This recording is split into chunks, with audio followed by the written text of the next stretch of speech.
No messing about in tonight's head-to-head. Now, after the House of Lords voted to delay Rishi Sunak's Rwanda bill last night, and we have just seen now, haven't we, Simon Clarke MP sticking his head above the parapet, openly calling for Rishi Sunak to go. Tonight I am asking, should we abolish the House of Lords? Are they to blame for the mess that Rishi Sunak's got himself into? To debate this now, I'm joined by the head of Republic, Graham Smith, and historian and broadcaster, Rafe Heydel-Mankoo. Chaps, thank you very, very much. Rafe, I'll start with you. We've seen the Lords now knocking this Rwanda stuff back. Simon Clarke said Rishi Sunak's so out of touch with the voters. Are they even more out of touch with the voters, do you think? Have they got to go?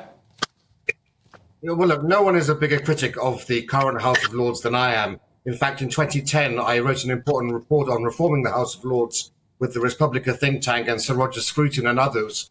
It is broken. It's full of political cronies. It's also far too large. David Cameron made more nobles than King Louis XIV.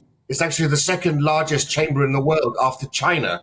I want to see it halved in size. I want to see actually almost all political parties removed from the House, well, all political parties removed from the House of Lords, so they can be truly independent, a place for British experts in every field to improve legislation, and a place for independent people's peers who truly represent regions of the country, which we don't have at the moment.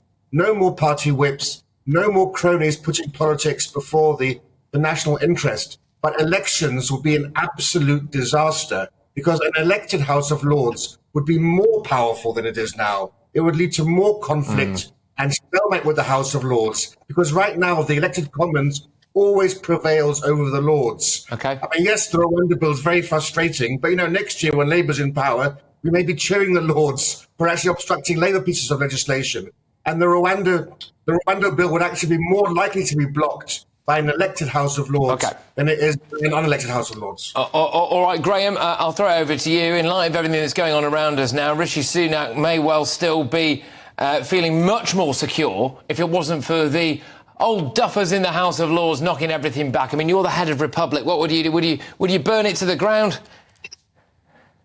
Well, I would have an elected upper house, and you only have to look to Australia, where they have a Westminster system with a prime minister in the lower house and a fully elected upper house, and that works. Now, the point is that Parliament and government are two different things. They are two different jobs, and the government shouldn't be allowed to expect everything it wants to simply go through Parliament because they have a majority in the lower house. Parliament should have the strength to say, hang on a minute, we don't support this. And they can only do that if it is legitimate, if it has a mandate from the voters, and if it is fairly representative of the wider public at large. The notion of expertise is elitist and misplaced. Aside from anything else, experts can only tell us what can be possible. They can't say what we should do, because that is based on a range of different interests and values which ought to be drawn from through the democratic process and represented fairly across the board. Now, on some points, I'm amazed to say this, having debated Rafe many times, we agree. I think it should be much smaller. I think that the power of the parties over the upper house should be weaker, and there are a number of ways of doing that. Okay. But I think that it should be representative of people's interests and not simply packed full of people who are going to be appointed however they're appointed. Because even if they are, in the way that Rafe has described, they're still appointed by someone, and I don't think that's okay. All right, look, both of you, thank you very, very much. I'm so sorry it's been so short and sweet, but I hope you understand we've obviously got a heck of a lot of breaking stuff around, so thank you very, very much.